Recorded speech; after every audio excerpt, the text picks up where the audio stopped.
5살 손주가 우물에 빠져 세상을 떠났습니다. 그런데 3년 후 죽은 아이의 웃음소리가 그 우물에서 들려오기 시작했습니다. 이상하게 여긴 할아버지가 우물의 물을 모두 빼내자 그 안에서 드러난 것은 상상조차 할 수 없는 끔찍한 진실이었습니다. 저는 이제 칠순을 훌쩍 넘긴 늙은이입니다.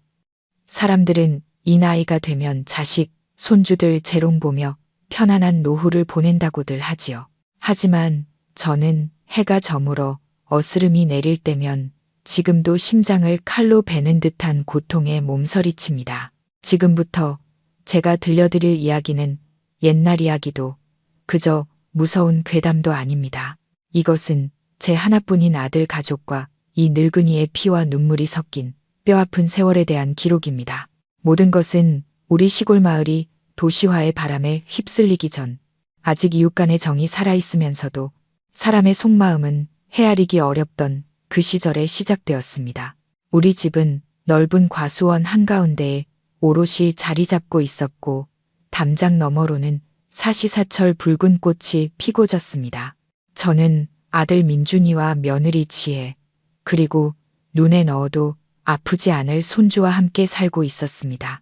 아들 민준이는 건설 현장에서 일하는 인부였는데 무뚝뚝하고 말수는 적었지만 처자식을 끔찍이 아끼는 녀석이었죠.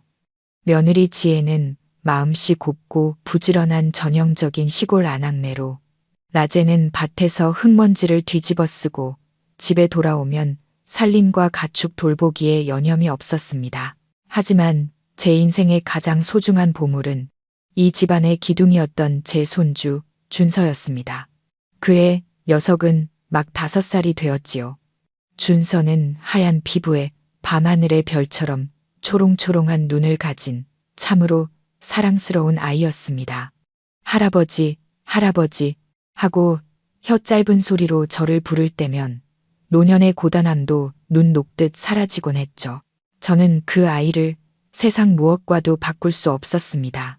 아내가 일찍 세상을 떠나고 홀로 아들을 키워온 저에게 늦게 본 손주는 제 삶의 전부나 마찬가지였습니다. 제 모든 사랑을 그 아이에게 쏟아부었죠. 준서도 그런 저를 유독 따랐습니다. 아침이면 제 손을 잡고 농기를 산책했고 오후에는 마당가에 있는 커다란 감나무 아래 그물 침대에 누워 함께 바람을 쐬곤 했습니다. 그 감나무는 아주 커서 그 그늘이 마당의 절반을 덮을 정도였죠. 저는 종종 그 나무 아래 앉아 대나무를 엮어 바구니를 만들었습니다. 그렇게 번푼 돈으로 손주에게 과자라도 하나 더 사주는 것이 제 낙이었습니다. 감나무에서 10걸음 남짓 떨어진 곳에는 오래된 우물이 하나 있었습니다. 조상 대대로 물려 내려온 우물로 그 물맛이 꿀처럼 달고 시원했지요. 하지만 마을의 상수도가 들어온 뒤로는 거의 사용하지 않고 채소를 씻거나 텃밭에 물을 줄 때만 가끔 쓰곤 했습니다. 우물 난간은 낡은 벽돌로 쌓여 있었는데 어른 허리춤 정도의 높이라 아이들에게는 늘 위험해 보였습니다. 저는 아들 민준이에게 난간을 더 높이 쌓거나 튼튼한 덮개를 만들자고 몇 번이나 말했습니다. 하지만 녀석은 밤낮 없이 일하느라 바쁘다는 핑계로 계속 미루기만 했죠. 아버지, 준서는 착해서 우물 근처엔 절대 안 가요. 그 말을 듣고 보니 저 역시 안심하게 되었습니다. 제 손주가 말을 잘 듣는 아이라는 생각에 저도 그만 방심하고 만 것입니다. 우물 덮개 이야기는 그렇게 우리 가족의 기억 속에서 흐지부지 잊혀갔습니다. 그날은 유난히 햇볕이 따가운 한낮이었습니다. 나뭇가지에선 매미들이 귀가 아플 정도로 울어댔죠. 점심을 먹고 나서 민준이와 지혜는 오후 파티를 위해 잠시 눈을 붙이러 방으로 들어갔고 마당에는 저와 준서만 남았습니다. 시원한 바람이 나뭇잎 사이를 스치며 불어왔습니다. 저는 감나무에 등을 기댄 채 만들다만 바구니를 엮고 있었죠. 준서는 제가 막 만들어준 댄잎 바람개비를 손에 들고 마당을 신나게 뛰어다녔습니다. 할아버지, 바람개비가 쌩쌩 돌아요. 아이는 햇살처럼 환한 얼굴로 소리쳤습니다. 저는 손주를 보며 흐뭇하게 웃으며 말했죠. 우리 강아지 덥게 너무 뛰어다니면 병난다. 그늘에서 놀아라. 아이는 큰 소리로 네 하고 대답하고는 시원한 그늘로 쪼르르 달려갔습니다. 참으로 평화로운 오후였습니다. 잘 익은 과일 향기와 옷집 마르는 냄새가 어우러져 더없이 정겨운 시골의 풍경을 만들어내고 있었죠. 시원한 바람이 솔솔 불어오자 저도 모르게 눈꺼풀이 무거워졌습니다. 나이가 드니 꾸벅꾸벅 조는 일이 일상이 되어버렸죠. 잠깐만 눈 좀 붙였다가 10분만 있다 일어나서 손주랑 놀아줘야지. 그렇게 다짐했습니다. 비몽사몽간에도 마른 잎을 밟는 준서의 바스락거리는 발소리가 들려왔습니다. 아이가 개미와 소곤소곤 이야기하는 소리도요. 그러다 모든 소리가 점점 멀어지며 한여름 오후의 고요함 속으로 사라졌습니다. 제가 얼마나 잠들었을까요? 아마 15분, 길어야 30분 정도였을 겁니다. 그런데 갑자기 등골을 훑는 서늘한 바람에 소스라치게 놀라 잠에서 깼습니다. 이글거리는 여름 한낮에 느끼기엔 너무나도 기이한 한기였습니다. 저는 눈을 비비며 마당을 둘러봤습니다. 준서야.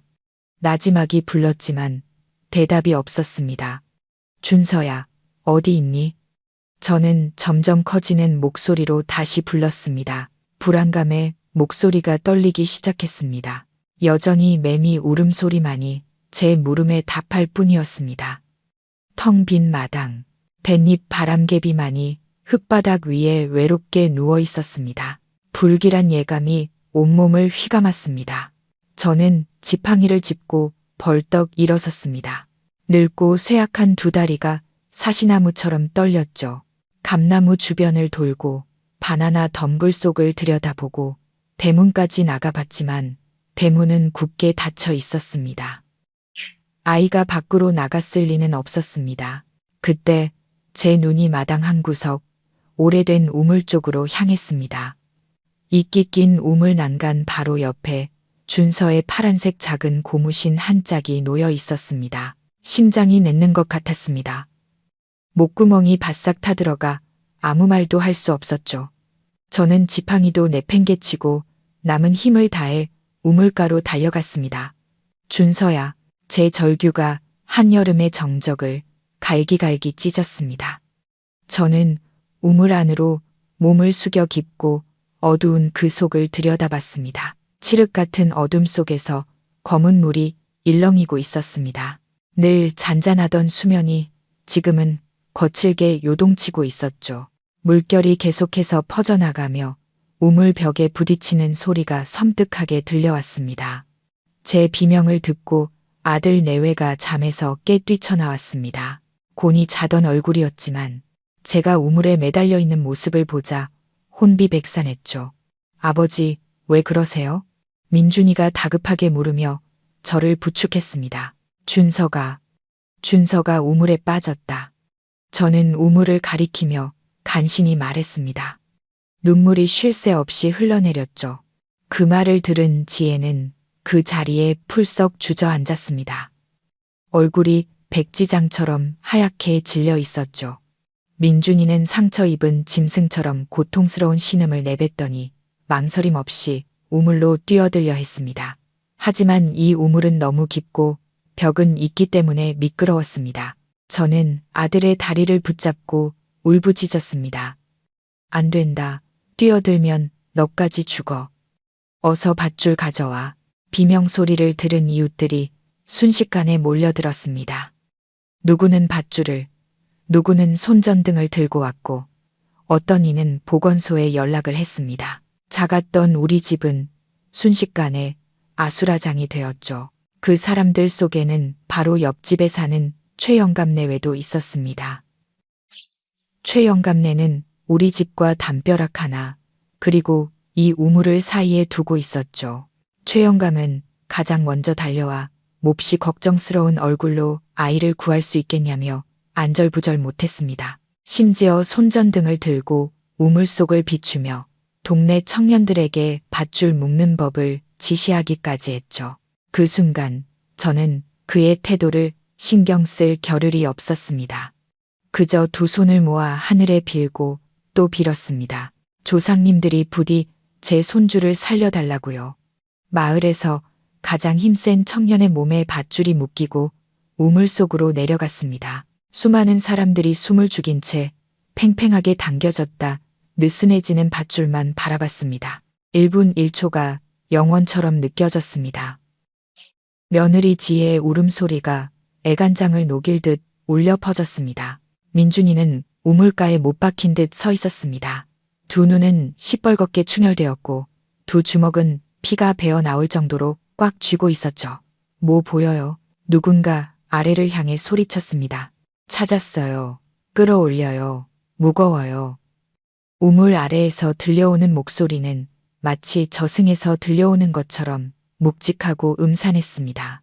청년이 흠뻑 젖은 준서를 안고 마침내 땅 위로 올라왔을 때 주위는 온통 울음바다가 되었습니다.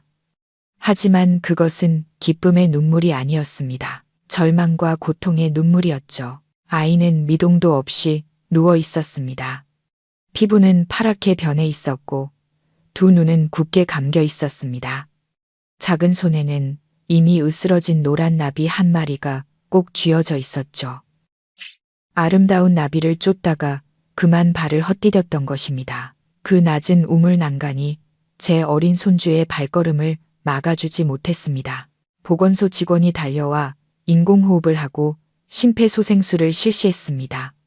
1분, 2분, 그리고 10분이 흘렀지만 아이는 아무런 반응이 없었습니다. 의료진은 고개를 저으며 힘없이 두 손을 늘어뜨렸습니다. 아이가 갔습니다. 그 한마디가 제 머리를 거대한 망치로 내리치는 것 같았습니다. 세상이 빙글빙글 돌고 눈앞이 캄캄해졌습니다. 저는 마당에 그대로 쓰러져 정신을 잃었습니다. 귓가에는 아들의 이름을 부르며 절규하는 며느리의 비명소리만이 맴돌았습니다. 제가 다시 눈을 떴을 때는 이미 칠흑 같은 밤이었습니다. 집안은 촛불로 환했고 향 냄새가 자욱했죠. 구슬픈 상여 소리가 제 심장을 도려내는 듯했습니다. 침대에서 일어나려 애썼지만 팔다리에 힘이 들어가지 않았습니다. 모든 것이 끝났습니다. 제 희망, 제 목숨보다 더 사랑했던 손주가 영원히 제 곁을 떠나버렸습니다. 그리고 그 모든 것은 제 잘못이었습니다. 제가 잠들지 않았더라면, 제가 아이를 잘 돌보았더라면, 만약 내가 잠들지 않았더라면, 만약 우물 난간을 더 높이 쌓았더라면, 수만 개의 만약이 머릿속을 맴돌며 저를 괴롭혔습니다. 차라리 죽어서 이 짐을 벗고 싶었습니다. 손주를 따라가서 용서를 빌고 싶었죠. 아버지, 죽이라도 좀 드세요. 민준이가 죽 한 그릇을 들고 들어왔습니다. 목소리는 쉬어 있었고 퉁퉁 부은 두 눈은 텅 비어 있었습니다. 녀석은 저를 바라봤습니다. 그 눈에는 평소의 존경과 사랑 대신 차가운 원망이 서려 있었습니다. 입 밖으로 내뱉지는 않았지만 저는 알 수 있었습니다. 녀석은 저를 증오하고 있었습니다. 제가 자기 아들을 죽게 내버려 뒀다고 생각하는 거겠죠. 저는 고개를 저었습니다. 눈물이 다시 왈칵 쏟아졌습니다. 됐다. 그냥 내버려 둬라. 민준이는 죽그릇을 탁 소리가 나게 내려놓고는 말없이 돌아서 나갔습니다. 벽에 길게 드리워진 녀석의 그림자는 지독한 고독과 슬픔에 잠겨 있었습니다. 준서의 장례식은 온 마을 사람들의 눈물 속에서 치러졌습니다. 모두가 요절한 아이와 불행한 우리 가족을 안타까워했죠. 최 영감 내외도 장례식 내내 자기 일처럼 발벗고 나서 도왔습니다. 최 영감은 손님들에게 차를 나르느라 분주했고 그의 아내는 며느리 곁에서 위로의 말을 건넸습니다. 겉으로 보기에 모두들 제가 참 좋은 이웃을 두었다고 말했죠. 하지만 이상하게도 우물 쪽을 힐끔거리는 최 영감의 눈초리를 볼 때마다 저는 설명할 수 없는 오싹함을 느끼곤 했습니다. 손주를 묻고 온 뒤 우리 집은 무덤처럼 무겁고 음산한 공기에 휩싸였습니다. 누구도 서로에게 말을 걸지 않았죠. 지혜는 넋이 나간 사람처럼 매일 아들의 베개를 끌어안고 침대 구석에 멍하니 앉아 알아들을 수 없는 자장가를 흥얼거렸습니다. 민준이는 일을 그만두고 매일 술에 절어 살았습니다. 그리고 저는 어두운 구석에서 제 집에서 유령처럼 숨죽이며 지냈습니다. 준서의 첫 제사가 지난 지 며칠 후였습니다. 민준이는 인부들을 불렀습니다. 모래 2트럭, 시멘트 몇 포대, 그리고 커다란 돌무더기를 싣고 왔죠. 제가 뭘 할 거냐고 묻자 녀석은 저를 쳐다보지도 않고 목구멍으로 으르렁거리듯 말했습니다. 메울 겁니다. 뭘 메운다는 거냐? 저는 이미 짐작했지만 다시 물었습니다. 저 빌어먹을 우물이요. 저걸 보고 있으면 미쳐버릴 것 같아요. 박살 내버릴 겁니다. 녀석은 눈을 희번덕이며 소리쳤습니다. 저는 아들의 고통을 이해했습니다. 저 우물은 아들의 목숨을 앗아간 곳이었고 아들의 마음에 영원히 아물지 않을 상처를 남긴 곳이었으니까요. 하지만 저 우물은 대대로 우리 집의 생명수이자 이 땅의 기운이 흐르는 곳이었습니다. 어른들은 우물을 메우는 것을 무척 꺼렸습니다. 우물을 막으면 집안의 용맥을 막는 것이라. 가세가 기울고 자손들에게 우환이 닥친다고들 했죠. 아들아, 진정해라. 우물을 메우는 건 신령님과 터줏대감님을 노하게 하는 중대한 일이다. 함부로 할 수 있는 게 아니야. 저는 애원하듯 아들을 달랬습니다. 신주단지 모시는 소리 좀 그만하세요. 신이 어디 있습니까? 제 아들이 죽을 때 신은 뭘 했는데요? 아들은 제 말을 가차없이 내치며 삽으로 모래를 푹푹 퍼붓기 시작했습니다. 저는 인부들에게 돌덩이를 우물 안으로 던져 넣으라고 지시하는 아들을 무력하게 바라볼 수밖에 없었습니다. 돌이 떨어질 때마다 첨벙 소리가 나야 했지만 이제 물 튀는 소리는 들리지 않았습니다. 제 눈물도 저 우물처럼 이미 다 말라버린 것 같았죠.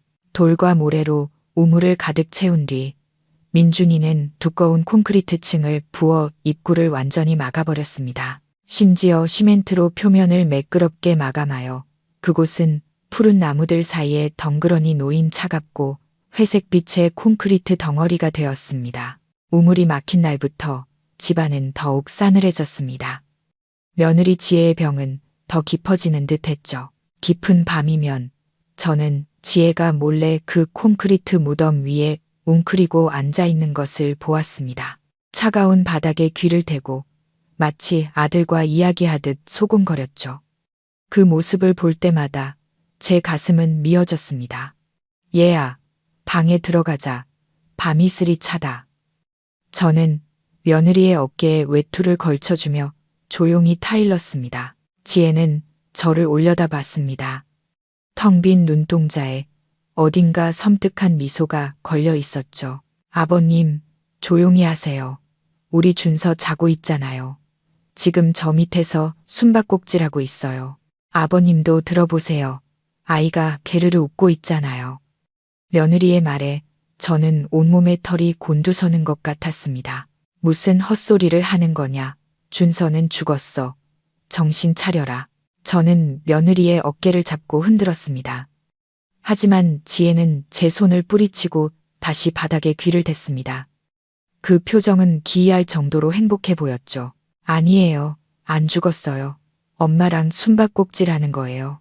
똑똑히 들리는데 아버님도 한번 들어보세요. 저는 반신반의하며 콘크리트 바닥에 귀를 기울여 보았습니다. 처음에는 나뭇잎 스치는 바람 소리와 귀뚜라미 소리만 들렸습니다. 하지만 그 익숙한 밤의 소리들 사이로 이상한 소리가 들려왔습니다. 아주 작고 희미했지만 마치 두꺼운 흙과 돌을 뚫고 아주 먼 곳에서부터 들려오는 듯한 소리였습니다. 아이의 웃음소리였습니다. 분명 아이의 웃음소리였지만 그 소리는 섬뜩할 정도로 차갑고 기괴하게 들렸습니다. 저는 화들짝 놀라 뒤로 나자빠졌습니다. 심장이 터질 듯이 뛰었죠. 들으셨죠? 제가 그랬잖아요. 준서가 저랑 같이 놀자고 기다리고 있다니까요. 지혜는 소리치며 딱딱한 콘크리트를 손톱으로 긁기 시작했습니다. 저는 황급히 며느리를 끌고 집으로 들어가 문을 걸어 잠갔습니다. 그날 밤 우리 세 사람은 누구도 잠들지 못했습니다. 민준이는 술에 취해 잠들었지만 꿈속에서 계속 아들의 이름을 불렀습니다. 저는 날이 샐 때까지 등불 아래 앉아 있었습니다. 머릿속이 온통 뒤죽박죽이었습니다. 정말 이 세상에 귀신이 있는 걸까? 억울하게 죽은 준서의 영혼이 구천을 떠돌며 우리에게 원한을 알리는 걸까? 아니면 우리가 아이를 너무 그리워한 나머지 헛것을 듣는 걸까? 하지만 그 웃음소리는 너무나도 생생하고 또렷했습니다. 마치 제가 준서를 어깨에 태우고 온 동네를 돌아다닐 때 들었던 바로 그 아이의 웃음소리였습니다. 다음 날 아침 저는 이 일을 민준이에게 말했습니다. 녀석은 제 말을 듣고는 버럭 화를 냈습니다. 아버지랑 지혜 둘 다 헛것을 들으신 거예요. 귀신이 어디 있어요?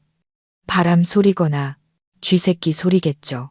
녀석은 강하게 부정했지만 담배에 불을 붙이는 그의 손은 미세하게 떨리고 있었습니다. 그리고 그날 이후 민준이는 낮에도 우물이 있던 자리 근처에는 얼씬도 하지 않았습니다. 집안의 기이한 일은 거기서 그치지 않았습니다. 며칠 뒤부터 이상한 현상들이 더 자주 일어나기 시작했습니다. 집안의 물건들이 저절로 옮겨지기도 했고 대낮에 준서의 제사상에 놓인 향로에서 갑자기 불길이 치솟기도 했습니다. 그리고 가장 끔찍한 것은 해가 질 무렵이면 그 기괴한 웃음소리가 땅속에서 다시 울려 퍼졌다는 것입니다. 날이 갈수록 소리는 점점 더 크고 선명해졌습니다. 마치 우리를 조롱하고 유혹하는 것처럼요. 온 마을에 박노인 집에 귀신이 산다는 소문이 쫙 퍼졌습니다. 사람들은 그 우물이 용의 눈이었는데 우리가 그것을 막아버려서 신의 노여움을 산 것이라고 말했습니다. 또 어떤 이들은 물에 빠져 죽은 아이의 영혼이 외로워서 같이 있을 사람을 데려가려는 것이라고 수군거렸습니다. 악의적인 소문들이 비수가 되어 우리 가족의 가슴에 박혔습니다. 이웃 최영감 내외도 종종 우리 집에 들렀지만 태도가 예전과는 확연히 달랐습니다. 최영감은 은밀한 표정으로 제게 속삭였습니다. 박노인, 내가 듣자 하니 이 덱터가 아주 기가 세다고 하더군요. 용한 무당이라도 불러서 굿이라도 한번 해보는 게 어떻겠소. 이러다간 저 며느리 정말 큰일 나겠소. 그의 말을 듣고 보니 저도 걱정이 되기 시작했습니다. 날이 갈수록 초췌해지고 매일 헛소리만 하는 며느리를 보니 마음이 찢어질 것 같았습니다. 민준이는 점점 더 난폭해져서 입만 열면 욕을 하고 물건을 부쉈습니다. 한때는 화목했던 우리 가정이 이제는 산산조각 날 위기에 처해 있었습니다. 저는 진실을 밝혀내기로 결심했습니다. 저는 제 손주를 믿었습니다. 그 착하고 순한 아이가 부모와 할아버지를 괴롭힐 리가 없었습니다. 만약 영혼이 있다면 가족을 지켜줘야지. 이렇게 집안을 풍비박산으로 만들 리가 없었습니다. 분명 여기에는 다른 무언가가 있었습니다. 그리고 거의 한평생을 살아온 저의 직감은 이 음산한 기운이 단지 저승에서 온 것이 아니라 이승에 있는 누군가의 시커먼 속내와 관련이 있다는 것을 어렴풋이 느끼고 있었습니다.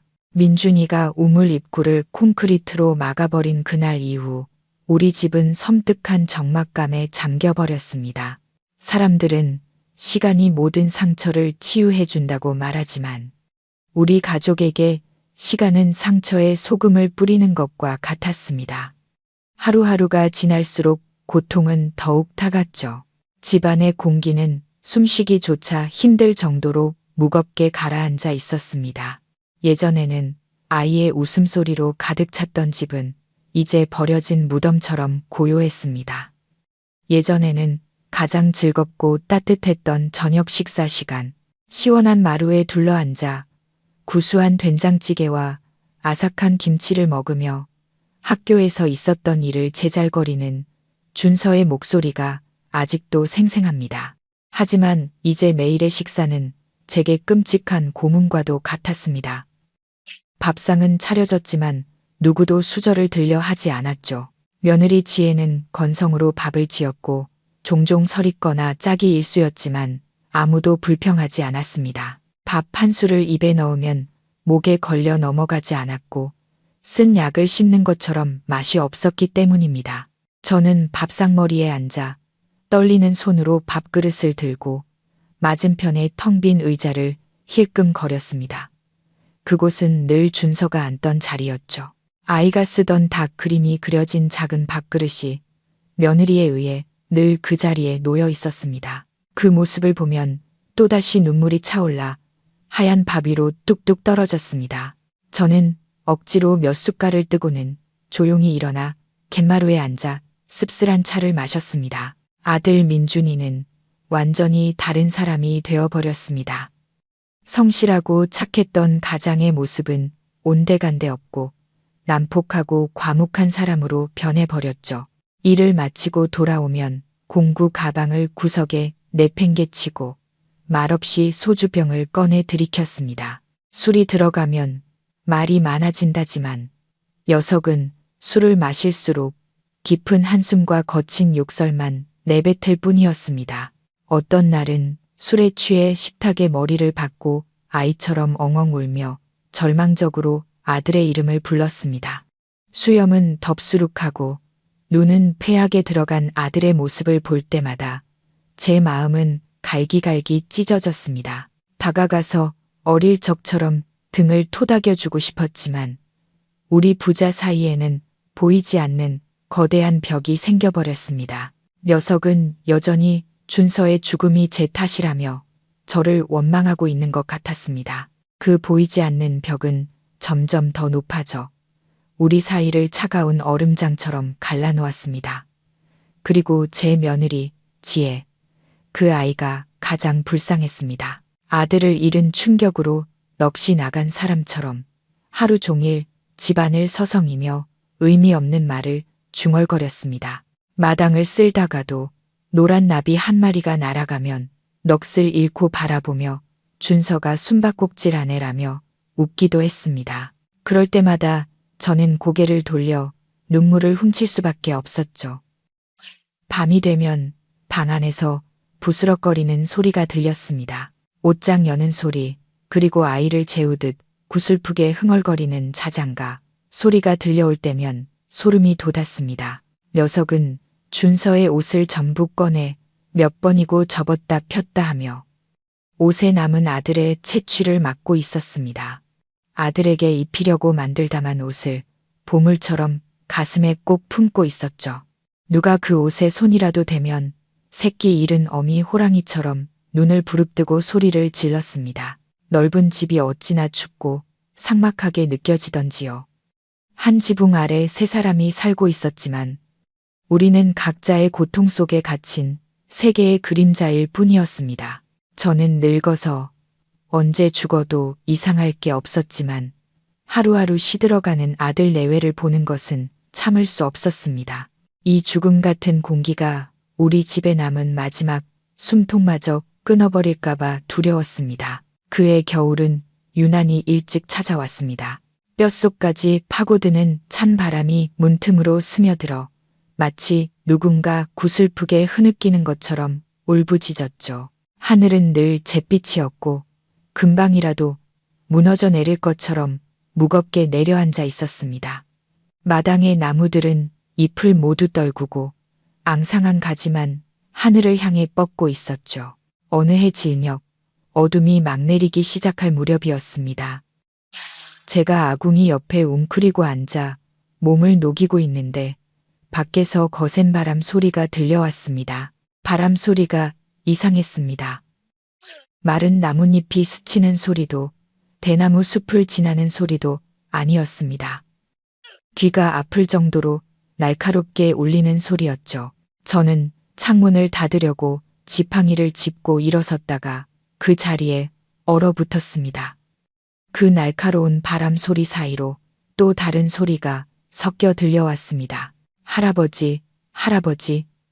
우물이 있던 마당 한구석에서 작고 어린 목소리가 들려왔습니다. 저는 그 자리에 못 박힌 듯 서 있었습니다.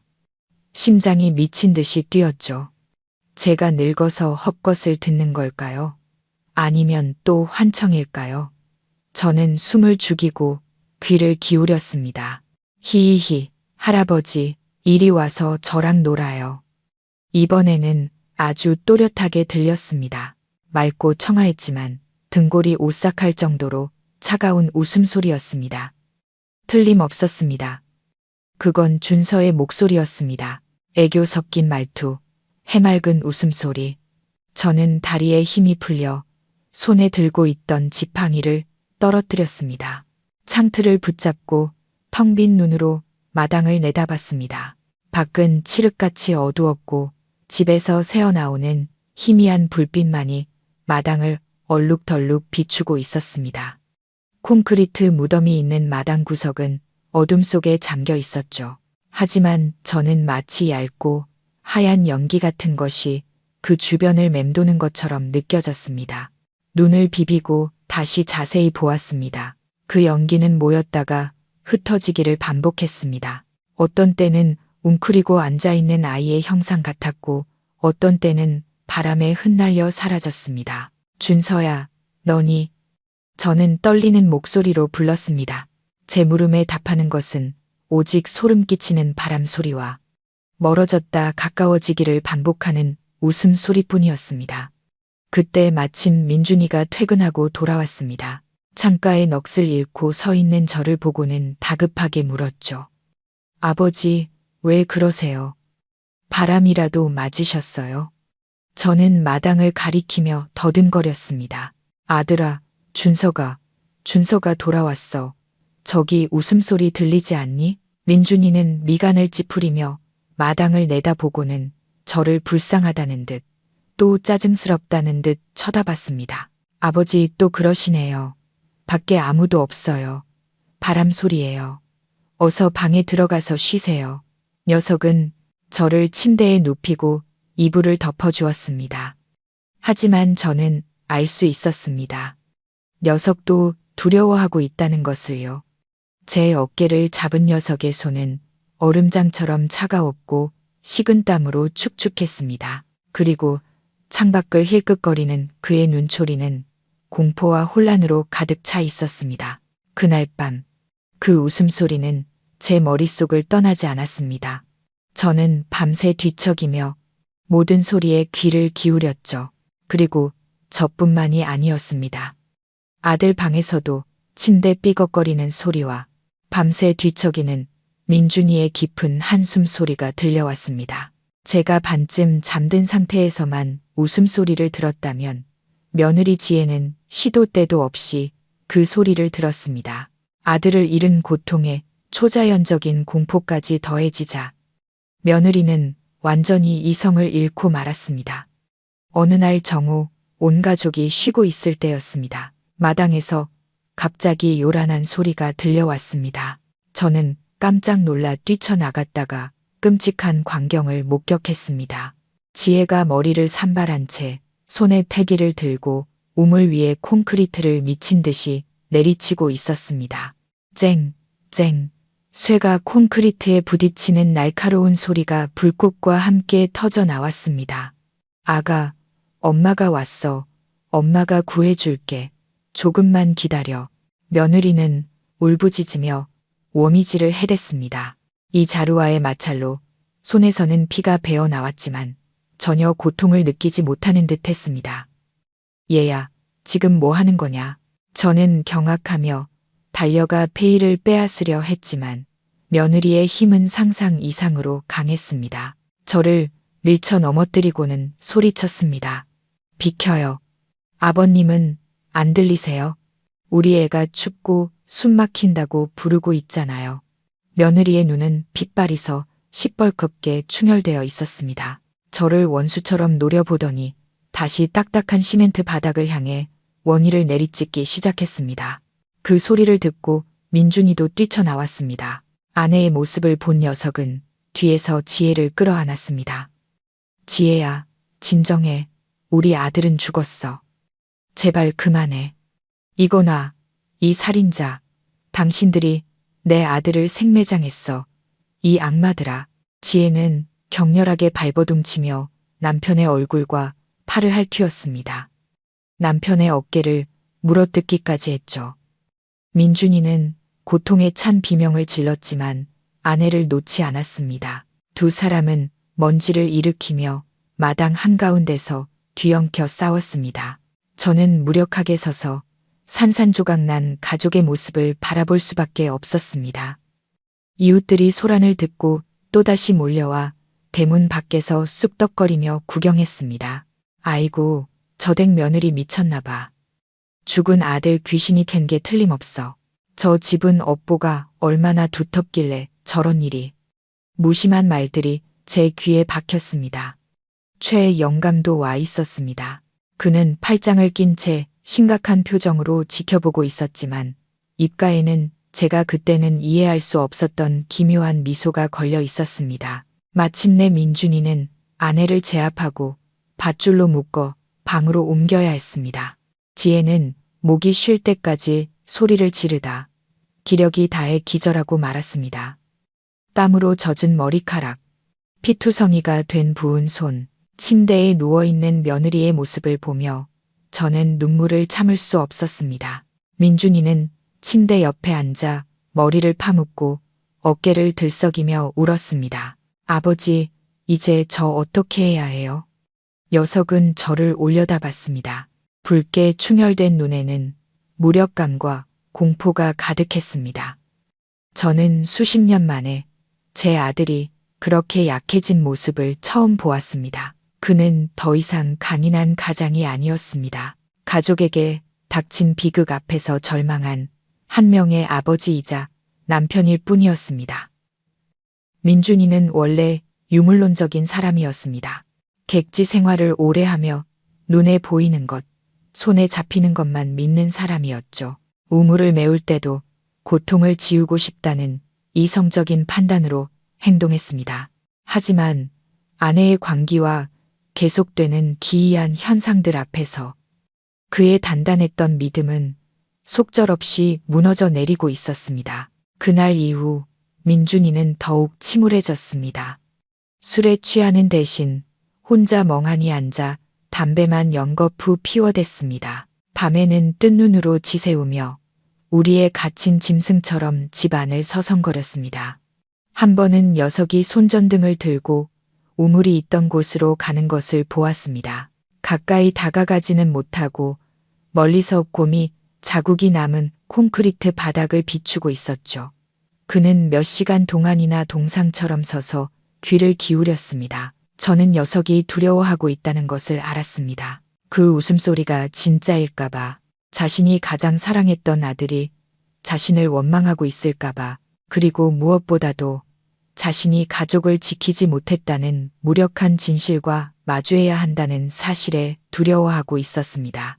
어느 날 아침, 민준이는 건설회사에 다니는 친구를 집으로 불렀습니다. 땅속에 혹시 수도관이나 빈 공간이 있어서 바람 소리가 나는 건 아닌지 확인하고 싶다고 했죠. 친구는 여러 장비를 가져와 우물 주변 땅을 시추하고 측정했습니다. 저는 혹시나 하는 희망을 품고 그들을 지켜봤습니다.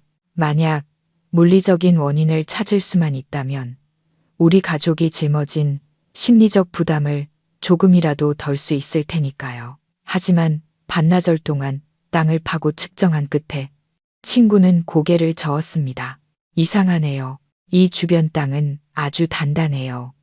집 한 침 하나 지하 동굴의 흔적도 없고요. 수도관은 저쪽으로 10m는 떨어져 있어요. 이론적으로는 바람 소리나 울림이 생길 수가 없는 구조예요. 형님, 솔직히 말해서 용한 사람이라도 불러서 한번 보시는 게 나을 것 같아요. 이건 과학적으로 설명하기가 어렵네요. 친구는 민준이의 어깨를 두드려주고는 장비를 챙겨 돌아갔습니다. 과학적인 해답을 찾으려던 민준이의 마지막 노력은 그렇게 끝이 났습니다. 민준이의 두려움은 다른 형태로 변했습니다. 더 이상 부정하려 하지 않고 맹목적으로 미신에 빠져들기 시작했죠. 그는 용하다는 절과 사당을 찾아다니며 비싼 돈을 들여 제사를 지냈습니다. 집안은 늘 향 연기로 자욱했고 온갖 종류의 부적이 벽과 문에 나붙었습니다. 아버지, 사람들이 그러는데 우리 집터에 아주 나쁜 귀신이 붙었대요. 그 귀신이 준서의 영혼을 붙잡고 못 가게 한대요. 민준이는 공포에 질린 목소리로 제게 말했습니다. 저는 문과 벽에 어지럽게 붙은 부적들을 보며 씁쓸한 마음을 감출 수 없었습니다. 우리 집은 이제 음산한 사당처럼 보였습니다. 아들아, 제사는 마음의 평안을 얻기 위함이지. 너무 빠져들면 돈만 잃고 병은 그대로다.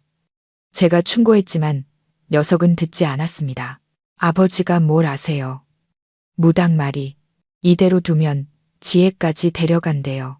며느리까지 잃고 싶으세요. 그 말에 저는 입을 다물었습니다. 더 이상 아무 말도 할 수 없었죠. 그래, 뭐라도 해봐야지. 며느리를 살리고 무너져가는 이 가정을 살릴 수만 있다면 무엇이라도 괜찮다고 생각했습니다. 하지만 마음속 깊은 곳에서는 무언가 잘못되었다는 느낌을 지울 수 없었습니다. 그 화려한 부적과 제사상으로 땅속에서 들려오는 기괴한 웃음소리를 막을 수 있을까요? 아니면 그저 우리의 두려움만 더 키워 불쌍한 사람들의 이성을 갉아먹는 것은 아닐까요? 그리고 우리 집을 찾아와 과도한 걱정을 내비치면서도 눈빛만은 차갑게 빛나던 최영감의 그 눈빛. 그 눈빛이 제 머릿속을 떠나지 않았습니다. 그와 지금 벌어지고 있는 이 기괴한 일들 사이에 어떤 연관이 있는 것은 아닐까. 그 질문이 제 머릿속을 맴돌며 모든 것이 너무 늦기 전에 답을 찾아야 한다고 재촉하고 있었습니다. 좋은 소문은 더디게 퍼지고 나쁜 소문은 순식간에 퍼진다는 옛말은 틀리지 않았습니다.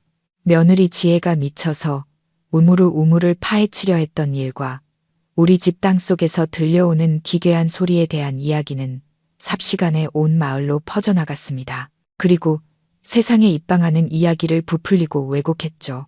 이야기는 사람들의 입을 거치며 흉측하게 변질되었습니다.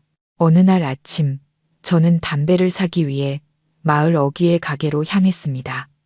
가게 문턱을 넘어서자 왁자지껄하게 떠들던 사람들이 일순간 조용해졌습니다.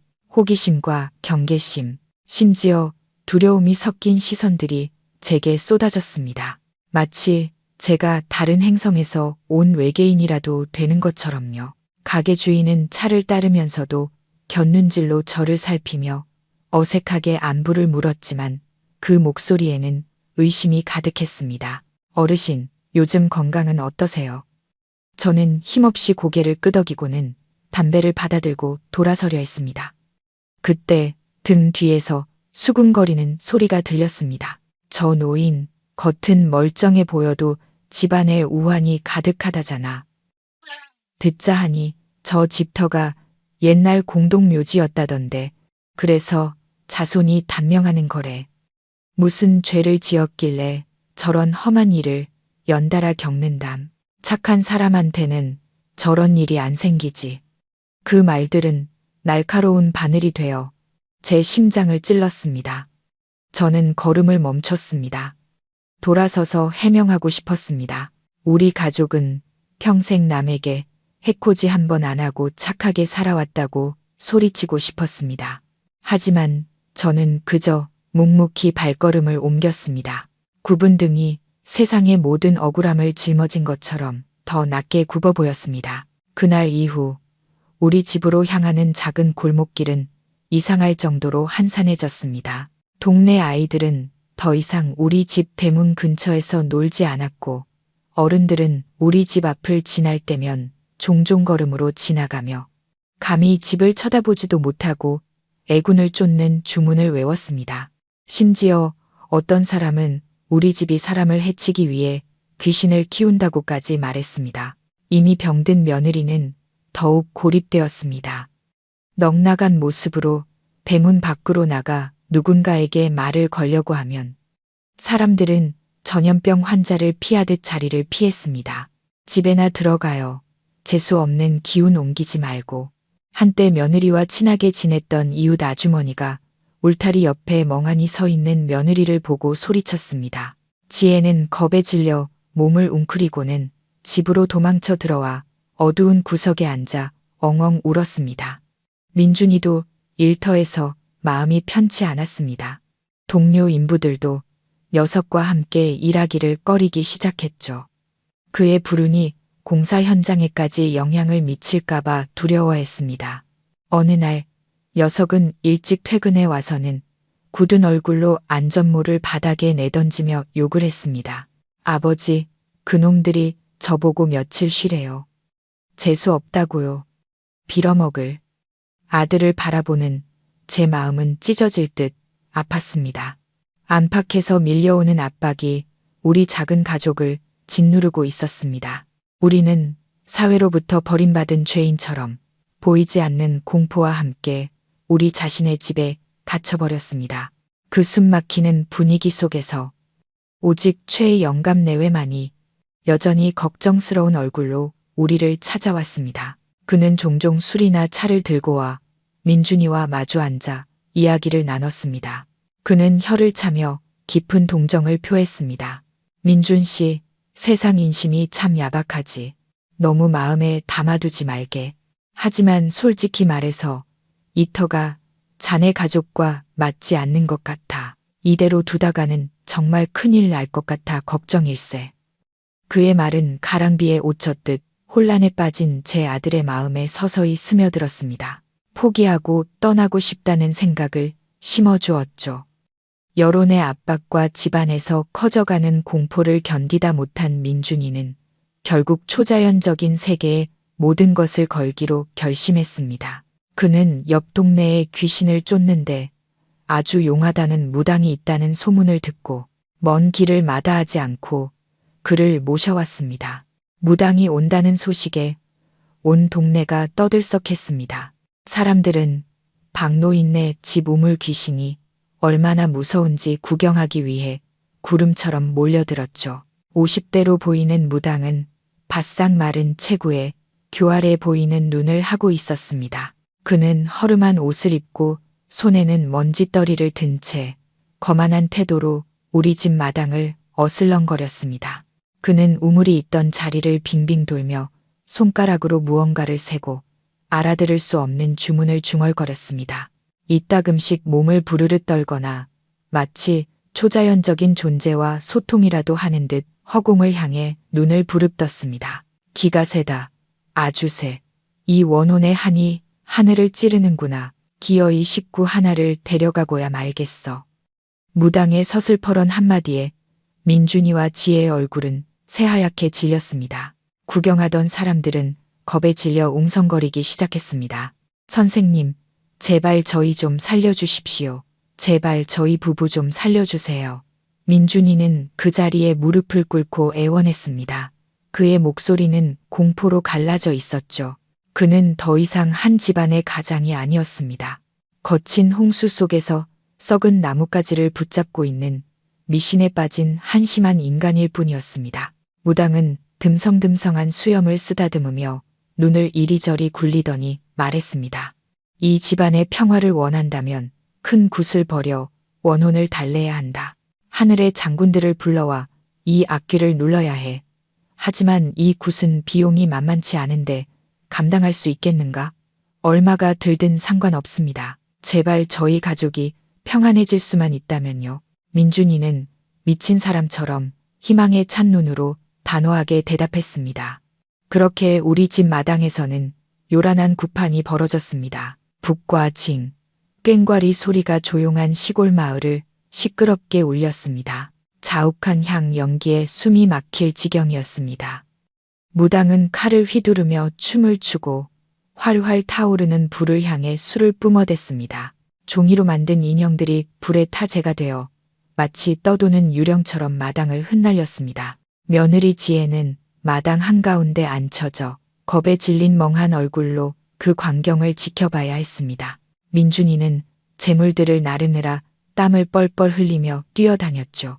저는 원마루에 앉아 제 집에서 벌어지는 이 혼란스럽고 미신적인 광경을 보며 가슴 아파했습니다.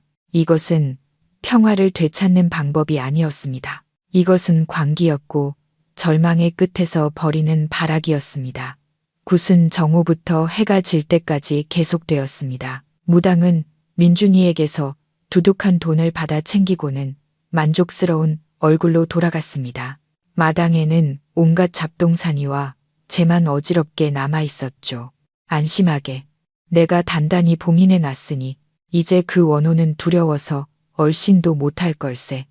무당의 확신에 찬 말에 민준이는 안도의 한숨을 내쉬었습니다. 그날 밤 그는 모든 것이 끝났다고 믿으며 깊은 잠에 빠졌습니다. 하지만 세상 일은 그리 간단하지 않았죠. 바로 다음 날 밤 개 짖는 소리가 그치자마자 그 끔찍한 소리가 다시 들려왔습니다. 히히히. 아빠, 엄마. 이번에는 웃음소리가 전보다 더 크고 선명했습니다. 마치 인간의 어리석음을 비웃고 조롱하는 듯한 소리였습니다. 그 소리는 땅속에서부터 울려 퍼져 우물 위에 붙여진 수많은 부적들을 뚫고 고요한 집 전체에 울려 퍼졌습니다. 민준이는 벌떡 일어났습니다. 얼굴은 창백했고 식은땀을 비오듯 흘리고 있었죠. 그는 마당으로 뛰쳐나가 우물이 있던 자리를 노려보며 절망적으로 소리쳤습니다. 왜 아직도 우리를 내버려 두지 않는 거야? 제사도 지내줬잖아. 왜 이렇게 못살게 구는 거야? 그는 벽에 머리를 태스며 울음 섞인 광기 어린 웃음을 터뜨렸습니다. 그의 마지막 믿음은 완전히 무너져 내렸습니다. 평생 모은 큰 돈은 연기처럼 사라졌고 그 대가로 얻은 것은 더 깊어진 절망과 좌절뿐이었습니다. 굿이 실패로 돌아간 후 우리 집의 분위기는 언제 터질지 모르는 폭탄처럼 팽팽해졌습니다. 민준이는 막다른 길에 몰린 짐승처럼 통제불능의 상태가 되었습니다. 그는 더 이상 아무도 심지어 자기 자신도 믿지 못하는 것 같았습니다. 어느 날 저녁 나물과 간장뿐인 초라한 저녁 식사 자리에서 민준이는 수저를 탁 내려놓고 저와 지혜를 차갑고 단호한 눈빛으로 바라봤습니다. 집을 팔아야겠어요. 그 짧은 두 마디는 제게 사형 선고처럼 들렸습니다. 저는 그 자리에 얼어붙었습니다. 씹고 있던 밥이 목에 걸렸죠. 무슨 소리를 하는 거냐? 저는 제가 잘못 들었기를 바라며 되물었습니다. 집을 팔자고요. 더 이상 여기서 살 수 없어요. 이 집은 저주받았어요.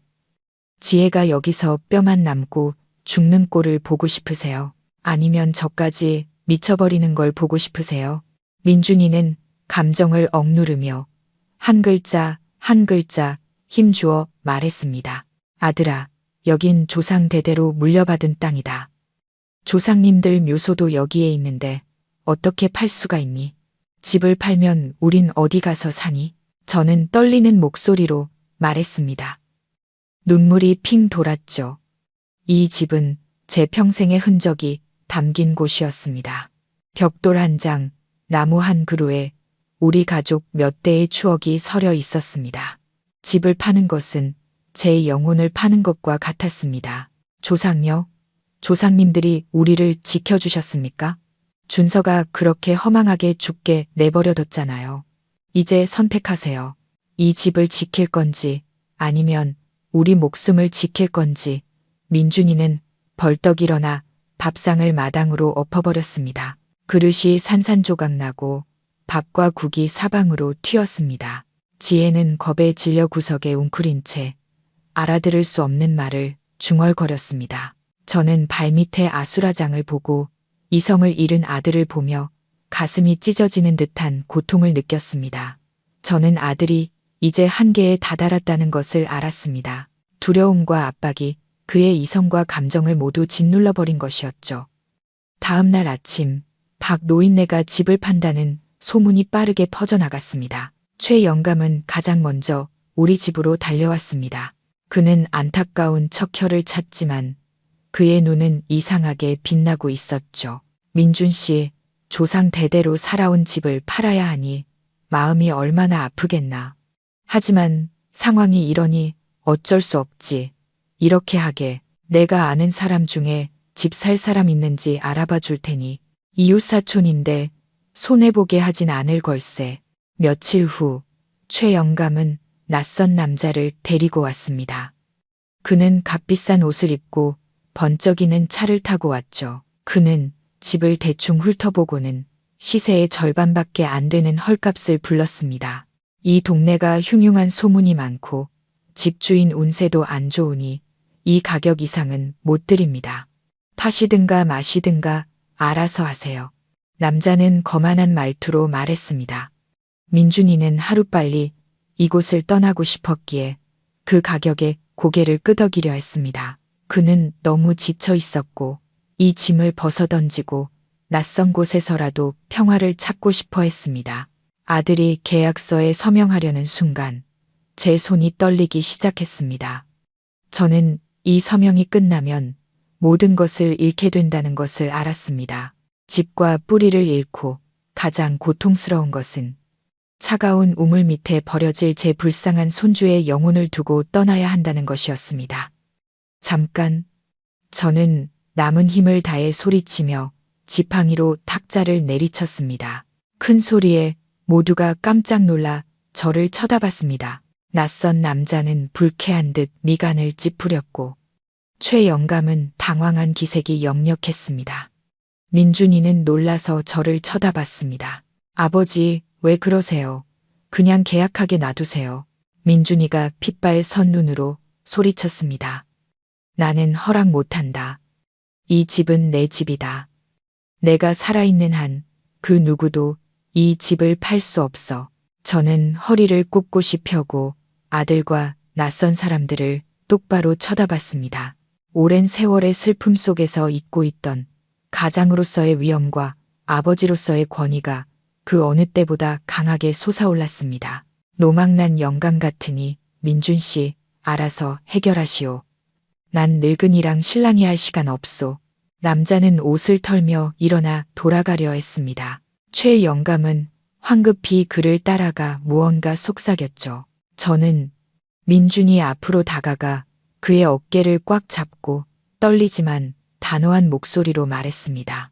아들아, 네가 얼마나 고통스러운지 안다. 하지만 준서는 생각해 봤니?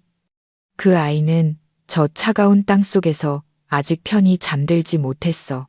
우리가 집을 팔고 떠나면 낯선 사람들이 와서 그 아이에게 제사라도 지내주겠니? 아니면 땅을 파헤쳐서 아이를 더 고통스럽게 만들겠니? 말은 쉽죠. 그럼 아버지, 저더러 어떡하라는 말입니까? 이 공포 속에서 계속 살라고요. 민준이가 눈물을 흘리며 소리쳤습니다. 이번 한 번만 아버지 말을 들어다오. 그게 사람이든 귀신이든 아버지는 마지막으로 준서를 만나야겠다. 아버지는 우리 손주가 부모를 해치러 왔다고 믿지 않는다. 그 애는 너무나 착한 아이였어. 저는 목소리를 낮췄습니다. 제 주름진 뺨 위로도 눈물이 흘러내렸죠. 내일이 보름이니 우리 부자가 저 우물을 파헤치자. 아버지가 직접 내려가서 진실을 확인해야겠다. 만약 정말로 준서가 사람을 데려가려고 온 것이라면 이 늙은 몸이 그 아이를 따라가마. 너희라도 평안하게 살 수 있도록. 하지만 만약 다른 억울한 사연이 있는 것이라면 아버지는 절대로 우리 손주가 억울한 누명을 쓰게 두지 않을 것이다. 제 말은 마치 냉수마찰처럼 민준이를 정신 차리게 했습니다. 녀석은 제 눈을 깊이 들여다봤습니다. 제 눈에서 손주를 향한 할아버지의 끝없는 사랑과 결심을 보았을 겁니다. 그 사랑은 귀신에 대한 두려움보다 먹고 사는 문제보다 더 큰 것이었습니다. 민준이는 고개를 숙이고 어깨를 들썩이며 한참을 울었습니다. 그리고 마침내 고개를 들고 눈물을 닦으며 고개를 끄덕였습니다. 알겠어요. 아버지, 말씀대로 할게요. 우물을 파헤치겠어요. 하지만 아무것도 나오지 않으면 그때는 집을 팔고 지혜를 데리고 떠나게 해주세요. 저는 고개를 끄덕였습니다. 마음이 조금 가벼워졌지만 불안감은 여전히 무겁게 남아 있었죠. 저는 최영감과 낯선 남자를 향해 돌아보며 단호하게 선언했습니다. 돌아가시오. 우리 집 안 팝니다. 우리 집안일은 우리가 알아서 해결하겠소. 그 말을 들은 최영감의 얼굴은 굳어졌고 거짓 미소는 일그러졌습니다. 그는 몇 마디 더듬거리더니 낯선 남자와 함께 서둘러 돌아갔습니다. 그의 뒷모습에서 저는 감출 수 없는 분노와 불안함을 보았습니다. 제 직감은 말하고 있었습니다. 우물을 파헤치기로 한 우리 부자의 결정은 단지 초자연적인 존재와의 싸움이 아니라 바로 우리 집 옆에 교묘하게 숨겨져 있던 어떤 어두운 비밀에 대한 도전이 될 것이라고요. 그날 밤 저는 조상님들과 준서의 영정 앞에 향을 피우고 조용히 기도했습니다. 준서야, 만약 내 넋이 있다면 내일 할아버지가 진실을 찾을 수 있도록 도와다오. 더 이상 이 할아버지가 고통 속에서 살지 않도록 말이다. 다음 날 아침, 하늘은 이상하게도 어두웠습니다. 검은 구름이 몰려와 곧 폭풍우가 쏟아질 것 같았지만 공기는 숨 막힐 듯이 덥고 습했습니다. 저는 새벽닭이 울기도 전에 일어나 조상님들과 준서의 영정 앞에 향을 피우고 우리 부자가 진실을 마주할 수 있게 해달라고 기도했습니다. 민준이도 이미 일어나 있었습니다. 녀석은 마당 한가운데 멍하니 앉아 있었습니다. 옆에는 번쩍이는 큰 망치와 차가운 쇠 지렛대 몇 개가 놓여 있었죠. 밤을 샌 얼굴은 퇴퇴했지만 두 눈은 그 어느 때보다 단단한 결심으로 불타고 있었습니다. 녀석은 말없이 담배만 피워댔습니다. 담배 연기가 새벽 안개와 뒤섞여 기묘하고 몽환적인 풍경을 만들어냈습니다. 지혜는 방에 틀어박혀 나오지 않았습니다. 남편과 시아버지가 우물을 파헤친다는 소리를 듣고 또다시 공황 상태에 빠져 아들의 집을 건드리지 말라며 울고불고 매달렸습니다. 저는 한참을 달래고 신경 안정제를 먹인 후에야 겨우 녀석을 눕힐 수 있었습니다. 잠든 와중에도 뺨 위로 눈물을 흘리는 며느리를 보며 제 마음은 찢어질 듯 아팠습니다. 해가 중천에 떴을 때 저는 민준이에게 신호를 보냈습니다. 시작해라, 아들아. 제가 떨리는 목소리로 말했습니다. 민준이는 일어나 담배꽁초를 땅에 비벼 껐습니다. 마치 남은 망설임마저 짓밟아 버리려는 듯이요. 그는 두 손에 침을 뱉어 비비고는 망치자루를 꽉 잡았습니다. 깊은 숨을 들이쉬고 온몸에 힘을 주자 팔의 근육이 거대한 뱀처럼 꿈틀거렸습니다. 흡, 그의 기합 소리와 함께 망치가 콘크리트 바닥을 내리치는 굉음이 터져 나왔습니다. 쾅! 두꺼운 콘크리트가 울리며 시멘트 가루가 자욱하게 피어올랐지만 실금 같은 작은 균열만 생겼을 뿐이었습니다. 민준이는 이를 악물고 다시 망치를 휘둘렀습니다. 2번, 3번, 그리고 수십 번의 망치질이 무자비하게 이어졌습니다. 쇠가 돌을 내리치는 날카로운 소리가 하늘을 찢을 듯이 울려 퍼져 조용한 시골 마을의 아침을 깨뜨렸습니다. 그 소리는 오랫동안 억눌려왔던 분노의 외침 같았고 곧 닥쳐올 폭풍을 예고하는 천둥 소리 같았습니다. 저는 곁에 서서 낡은 수건으로 아들의 땀을 닦아주었습니다. 땀이 등을 적시고 잿빛 먼지와 뒤섞여 고통스러운 얼굴 위로 흘러내렸습니다. 좀 쉬었다 해라. 물이라도 한 모금 마시고 제가 안쓰러워 말했습니다. 안 힘들어요. 이 무덤 같은 걸 박살 내버려야 해요. 그 귀신놈의 목을 끌어내야 한다고요. 민준이는 거친 숨을 몰아쉬며 말했습니다. 눈은 점점 넓어지는 균열에서 떼지 못했죠. 원한과 아들을 잃은 슬픔이 그를 지칠 줄 모르는 기계로 만들어버렸습니다. 요란한 소리를 들은 이웃들이 또다시 몰려와 대문 밖에서 수군거렸습니다. 저 집은 또 무슨 소란이야. 미쳐서 집을 부수나 보네. 사람들의 수군거림에도 아랑곳하지 않고 우리 부자는 묵묵히 일을 계속했습니다. 정오가 다 되어서야 바위처럼 단단했던 콘크리트가 마침내 무너져 내렸습니다. 커다란 조각이 부서져 내리며 깊고 어두운 우물 입구가 드러났습니다. 차가운 공기가 우물 속에서 뿜어져 나왔습니다. 곰팡이 냄새와 짙은 흙냄새에 저는 소름이 돋았습니다. 민준이는 망치를 옆으로 던지고 바닥에 주저앉아 거친 숨을 몰아쉬었습니다. 기력이 다해 두 손이 떨리고 있었죠. 우물 입구가 열렸습니다. 그 검은 구멍은 마치 악마의 눈처럼 우리 부자를 노려보며 도전하고 위협하는 듯 했습니다. 저는 큰 손전등을 켜고 우물 속을 비췄습니다. 빛이 어둠을 뚫고 이끼 낀 벽돌의 얼룩덜룩한 면을 비췄습니다. 예전에는 맑은 물이 하늘을 비추던 우물 바닥에는 이제 부서진 벽돌과 콘크리트 조각이 어지럽게 널려 있었습니다. 물은 없었습니다. 가뭄이 든 계절이라 지하수가 말라 바닥이 쩍쩍 갈라져 있었죠. 민준이는 일어나 튼튼한 밧줄을 감나무에 묶고 다른 한쪽 끝을 허리에 맸습니다. 제가 내려가 볼게요. 녀석은 쉰 목소리로 단호하게 말했습니다. 조심해라. 무슨 일 있으면 바로 밧줄을 당겨 신호를 보내. 제가 당부했습니다. 저는 밧줄 끝을 꽉 잡았습니다. 심장이 터질 듯이 뛰었죠. 민준이는 천천히 우물 속으로 몸을 내렸습니다. 그의 모습이 깊은 어둠 속으로 사라졌습니다. 저는 우물 입구에 엎드려 아들의 모든 움직임을 눈으로 쫓고 모든 소리에 귀를 기울였습니다. 공간은 숨막히게 조용했습니다. 민준이의 거친 숨소리와 그의 발이 우물 벽에 닿는 소리만 들려올 뿐이었습니다. 바닥에 닿았니? 제가 아래를 향해 소리쳤습니다. 네, 아버지, 너무 어두워요. 좀 살펴볼게요.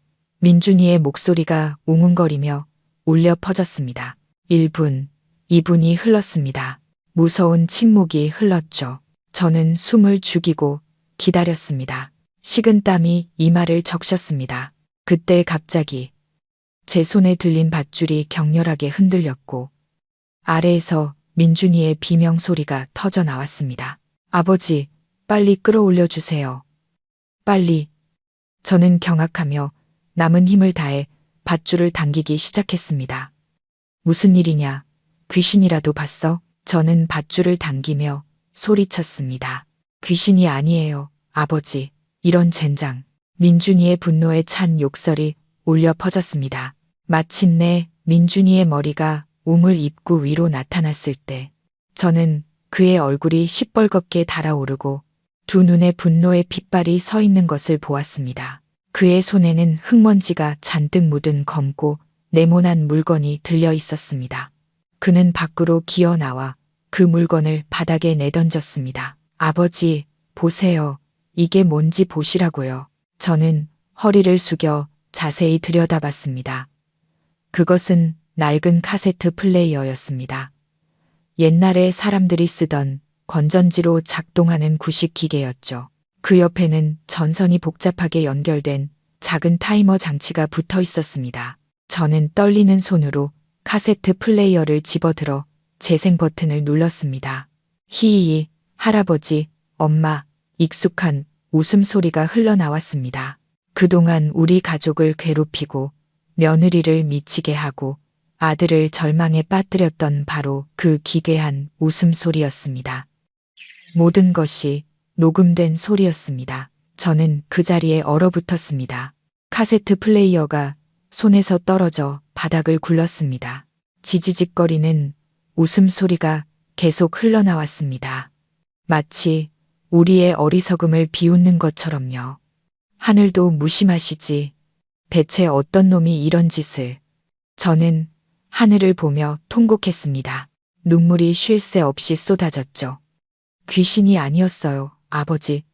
준서는 이용당한 거였어요. 누군가 우리 가족을 해치려고 한 거예요. 민준이가 울부짖었습니다. 그는 카세트 플레이어가 산산조각 나고 웃음소리가 멈출 때까지 발로 짓밟았습니다. 그리고 얼굴을 감싸쥐고 오열했습니다. 아들을 잃은 슬픔 위에서 조롱당하고 속았다는 사실에 그는 완전히 무너져 내렸습니다. 저는 넋이 나간 사람처럼 서 있었습니다. 귀신은 없었습니다. 모든 것이 사람의 손에 의해 조작된 것이었습니다. 하지만 누가 죽은 아이의 웃음소리를 이용해 그 부모를 정신적으로 고문할 만큼 악랄한 자가 누구란 말인가? 대체 누가 무슨 이유로 우리를 이 집에서 내쫓으려 한단 말인가? 우리 부자가 충격과 분노에 휩싸여 있을 때 대문 밖에서 다급한 발소리가 들렸습니다. 돌아보니 최 영감이 허둥지둥 뛰어 들어오고 있었습니다. 민준 씨, 무슨 일인가? 왜 이렇게 소란을 피우는 건가? 그는 걱정스러운 투로 물었지만 그의 불안한 눈은 바닥에 부서진 전자 부품 조각에 고정되어 있었습니다. 분노에 차 있던 민준이는 최 영감을 보자 화풀이할 대상을 찾은 듯 그를 향해 소리쳤습니다. 당신은 왜 왔소? 세상에 이렇게 악독한 놈이 있다는 게 믿어지시오. 우물 밑에 이딴 걸 숨겨놓고 귀신 행세를 하며 우리를 속였단 말이오. 그 말을 들은 최 영감의 얼굴은 종이장처럼 하얗게 질렸습니다.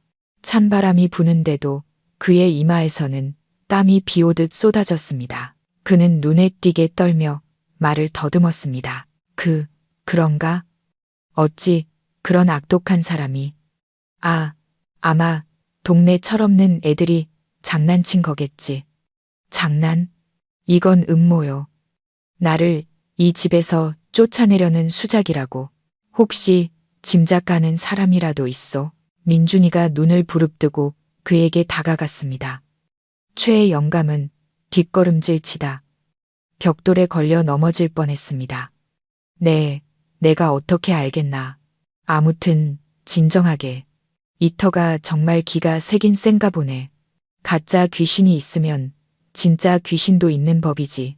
잘 생각해보게. 그냥 팔고 떠나는 게 속편할 걸세. 그는 그렇게 말하며 두렵고 당황한 기색으로 대문 쪽으로 슬금슬금 물러났습니다. 그의 말이 제 머릿속을 번개처럼 스쳤습니다. 왜 그는 계속해서 집을 팔라고 권했을까? 왜 우리가 카세트 플레이어를 발견했을 때 그렇게 당황했을까? 모든 것을 되짚어보니 준서가 죽은 날부터 최 영감은 가장 적극적으로 우리를 걱정하는 척하면서도 교묘하게 귀신과 터가 좋지 않다는 이야기를 우리 머릿속에 심어왔습니다. 저는 슬금슬금 자기 집으로 향하는 최 영감의 뒷모습을 나로웨드 눈으로 쳐다봤습니다. 그의 불안하고 허둥대는 걸음걸이는 무언가 감추고 있다는 것을 명백히 보여주고 있었습니다. 민준아, 제가 아들을 불렀습니다. 네, 아버지. 너 최 영감 좀 이상하지 않니? 이상하다니요. 저 양반 원래 겁이 많잖아요. 아니다. 저건 귀신을 무서워하는 눈이 아니야. 무언가 들킬까봐 두려워하는 눈이다. 제가 단호하게 말했습니다. 오랜 세월을 살아온 저의 직감은 최 영감이 끔찍한 비밀을 숨기고 있으며 그 비밀은 분명 이 우물과 제 손주의 죽음과 관련이 있다는 것을 알려주고 있었습니다. 다시 한번 우물에 내려가 보거라. 저 카세트 플레이어에 연결된 전선이 어디로 향하는지 자세히 살펴봐. 제 말을 듣고 민준이는 다시 허리에 밧줄을 묶고 우물 속으로 내려갔습니다. 이번에는 쇠지렛대와 더 밝은 손전등을 들고 갔죠. 분노는 의심과 진실을 파헤치려는 결심으로 바뀌어 있었습니다. 잠시 후 민준이의 놀라움에 찬 목소리가 울려 퍼졌습니다. 아버지, 우물 벽 안에 전선이 묻혀 있어요. 그 선이 어디로 향하는지 따라가 보거라. 제가 소리쳤습니다. 심장이 미친 듯이 뛰었죠. 민준이는 쇠 지렛대로 낡은 벽돌을 하나씩 깨뜨렸습니다. 벽돌 떨어지는 소리가 섬뜩하게 울려 퍼졌습니다. 아버지, 이쪽 벽돌은 가짜예요. 아니, 텅 비어 있어요. 민준이가 소리쳤습니다. 몇 번 더 벽을 내리치는 소리가 들리고 갑자기 우물 바닥에서 거센 바람이 불어와 제가 우물 입구에 켜놓았던 촛불을 꺼뜨렸습니다. 아버지, 세상에. 최 영감네 집으로 통하는 굴이 있어요. 민준이의 외침은 제게 청천벽력과도 같았습니다. 최 영감네 집으로 통하는 굴이라니 모든 것이 명확해졌습니다. 바로 그놈, 위선적인 이웃의 탈을 쓴 그놈이 주범이었습니다. 제 안에 피가 들끓었습니다. 저는 늙고 쇠약한 몸이라는 것도 있고 밧줄을 붙잡았습니다. 나를 내려다오. 내 눈으로 직접 확인해야겠다. 아버지, 안 돼요. 위험해요. 제가 가서 따질게요. 아니다. 섣불리 움직이지 마라. 증거가 필요해. 제 단호함에 민준이는 결국 물러섰습니다. 그는 위로 올라와 저를 천천히 깊고 어두운 우물 속으로 내려주었습니다. 발이 바닥에 닿자 차가운 기운이 온몸을 감쌌습니다. 짙은 곰팡이 냄새가 코를 찔렀죠. 민준이는 손전등으로 부서진 우물벽 한쪽을 비췄습니다. 지름 1m 정도의 어른 한 명이 겨우 드나들 수 있는 검은 구멍이 눈앞에 나타났습니다. 저는 그 안을 들여다봤습니다. 그것은 나무 지지대까지 설치된 정교하게 파인 흙굴이었습니다. 굴은 최영감네 집 쪽으로 어둡게 뻗어 있었죠. 그리고 가장 끔찍한 것은 굴의 축축한 흙바닥 위에 사탕 껍질과 낡은 장난감들이 흩어져 있었다는 것입니다. 등골을 타고 차가운 기운이 흘렀습니다. 이곳은 단지 최영감이 우리를 겁주기 위해 사용한 곳이 아니었습니다.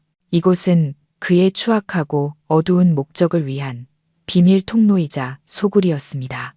저는 최근 몇 년간 우리 지역에서 아이들이 종종 실종된다는 소문을 떠올렸습니다. 사람들은 인신매매단 소행이라고들 했죠. 설마 그때 굴 깊은 곳에서 희미한 목소리가 들려왔습니다. 아저씨, 귀신이 아니었습니다.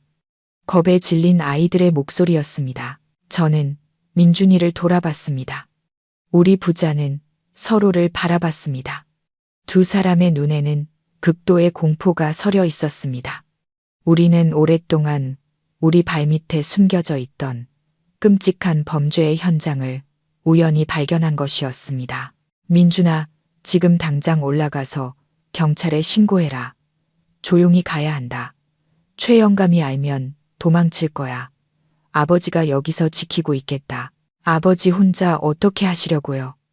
위험해요. 어서 가. 이건 명령이다. 저는 민준이를 밧줄 쪽으로 밀었습니다. 민준이는 잠시 망설이다가 이를 악물고 위로 올라가 어둠 속으로 사라졌습니다.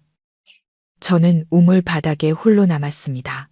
어두운 굴과 그 속에서 들려오는 아이들의 흐느낌을 마주한 채 저는 손에 든 쇠지렛대를 꽉 쥐었습니다. 마음속으로 다짐했습니다. 제 손주와 다른 무고한 아이들을 위해 이 늙은 몸으로 오늘 인간의 탈을 쓴 악마들과 끝까지 싸워보겠다고요. 우물 바닥의 어둠이 제 늙은 몸을 감쌌습니다. 민준이의 발소리가 멀어지고 공간은 소름 끼치게 조용해졌습니다. 제 심장 소리와 최의 영감내로 통하는 검은 굴에서 새어나오는 바람 소리만이 들려올 뿐이었죠. 저는 차가운 쇠의 지렛대를 꽉 쥐고 축축한 흙냄새를 깊이 들이마시며 마음을 다잡았습니다.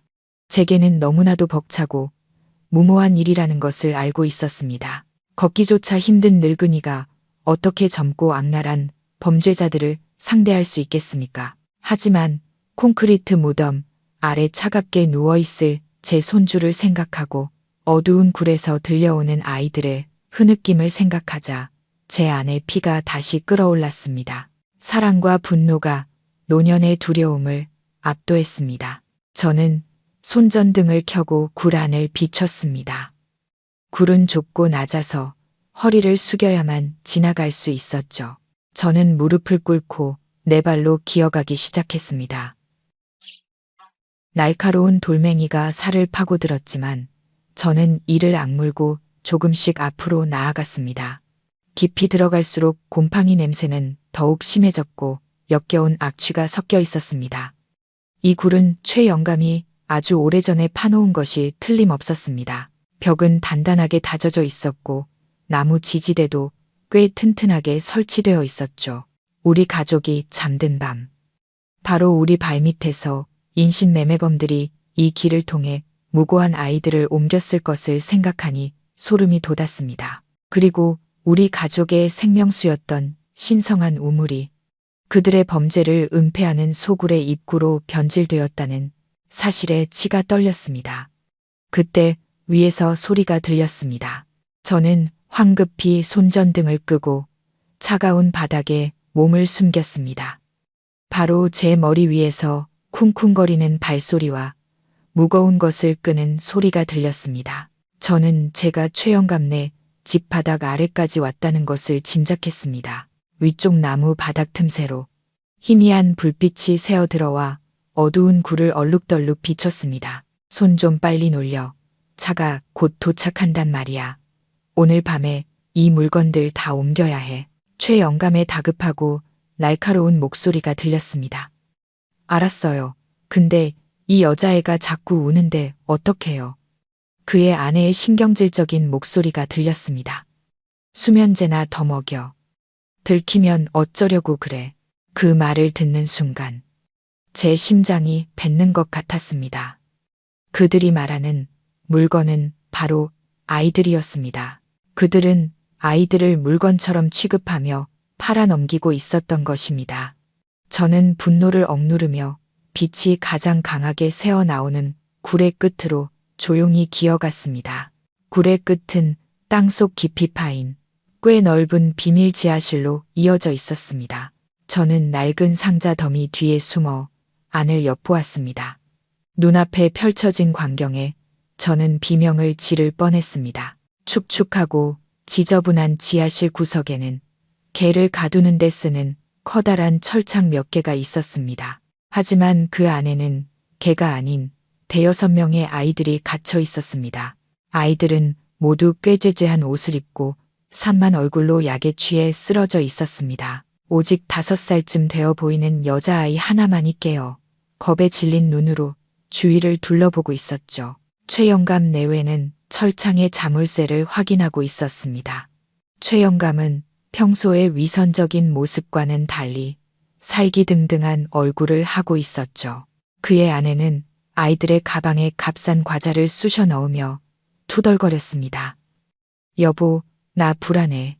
오늘따라 옆집이 너무 조용한데 그 부자가 무슨 짓을 꾸미는 거 아닐까요?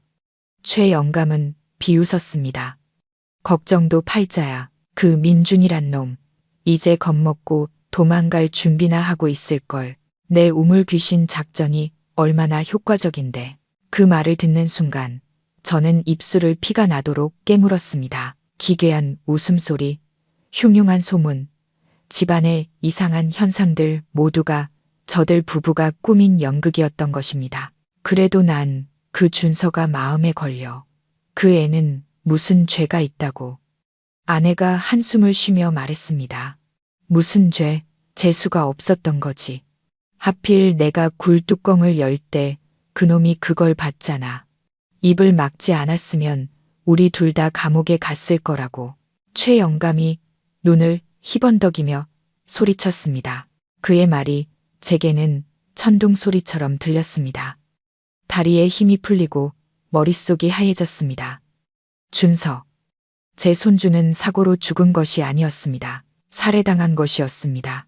그날 오후 아이는 놀다가 우연히 그들의 범죄 현장을 목격했던 것입니다. 그리고 비밀을 지키기 위해 인간의 탈을 쓴 이 악마들이 천진난만한 아이를 잔인하게 살해하고 익사사고로 위장했던 것입니다. 이 짐승만도 못한 놈들, 참을 수 없는 고통이 주체할 수 없는 분노로 변했습니다. 저는 더 이상 참을 수 없었습니다. 제가 혼자라는 것도 늙고 약하다는 것도 잊었습니다. 저는 저들을 벌하고 제 손주의 억울함을 풀어줘야 한다는 생각뿐이었습니다. 저는 상처 입은 짐승처럼 울부짖으며 숨어있던 곳에서 뛰쳐나갔습니다. 살인자 놈들, 내 손주 목숨을 내놔라. 제 갑작스러운 등장에 최영감 내외는 경악했습니다. 그의 아내는 비명을 지르며 손에 들고 있던 물건을 떨어뜨렸고 최영감은 입을 벌린 채 얼굴이 새하얗게 질렸습니다. 박노인, 어떻게 여기에? 내 놈들의 죄악을 증명하러 왔다. 하늘이 무섭지도 않으냐. 내 놈들은 절대 빠져나가지 못해. 그습니다. 저는 쇠지렛대를 휘둘러 철창을 내리쳤습니다. 큰 소리를 내어 그들을 위협하고 동시에 밖의 사람들에게 신호를 보내기 위함이었습니다. 쨍! 날카로운 쇠소리가 밀폐된 지하실을 울렸습니다. 철창 안의 아이들이 놀라 깨어나 공포에 질려 울기 시작했습니다. 잠시 당황했던 최 영감은 금세 평정을 되찾았습니다. 그는 탁자 위에 있던 칼을 집어들고 흉악한 눈으로 저를 노려봤습니다. 곱게 죽을 것이지 내 발로 저승길을 찾아왔구나. 내 놈도 그 손주 놈 곁으로 보내주마. 그는 칼을 휘두르며 제게 달려들었습니다. 저는 몸을 피했지만 늙고 둔한 몸은 칼날을 완전히 피하지 못했습니다. 팔에 깊은 상처가 나고 피가 솟구쳤습니다. 뼛속까지 파고드는 고통에도 저는 물러서지 않았습니다. 남은 힘을 다해 쇠지렛대로 그의 다리를 내리쳤습니다. 최 영감은 비명을 지르며 무릎을 꿇었지만 금세 다시 일어나 제게 달려들어 저를 넘어뜨렸습니다. 우리는 지하실 바닥에서 뒤엉켜 싸웠습니다. 최 영감은 제 목을 졸랐습니다. 거칠고 두꺼운 손가락이 제 늙은 목을 옥죄어 왔습니다. 저는 숨을 쉴 수 없었고 눈앞이 흐려졌습니다. 죽어, 이 늙은이야. 죽어버려. 그는 이를 갈며 소리쳤습니다. 그의 아내도 빗자루를 들고 저를 마구 때리기 시작했습니다. 저는 이제 죽는구나 생각했습니다. 눈앞에 준서의 환영이 나타났습니다. 아이가 웃으며 제게 손짓하고 있었습니다. 할아버지, 안 돼. 난 아직 죽을 수 없어. 저 아이들을 구해야 해. 저 아이들을 내 손주처럼 만들 수는 없어. 죽음의 문턱에서 저는 바닥에 모래를 한 움큼 쥐어 최 영감의 얼굴에 뿌렸습니다. 눈에 모래가 들어간 최 영감이 고통스러워하며 손에 힘을 풀었습니다. 저는 그 틈을 타 머리로 그의 턱을 들이받았습니다. 최 영감은 뒤로 나자빠졌습니다. 저는 피와 땀, 눈물로 범벅이 된 채 간신히 몸을 일으켰습니다. 저는 철창 앞을 막아서서 쇠지렛대를 높이 들고 두 악마를 노려봤습니다. 누구든 다가오면 내 목숨을 걸고 싸우겠다. 그때였습니다. 쾅! 지하실 문이 부서지며 손전등 불빛과 함께 외침이 터져 나왔습니다. 경찰이다. 모두 꼼짝 마. 민준이와 경찰, 그리고 마을 자율 방범대원들이 들이닥쳤습니다. 피투성이가 된 채 아이들을 지키고 서 있는 저를 본 민준이가 고통스럽게 외쳤습니다.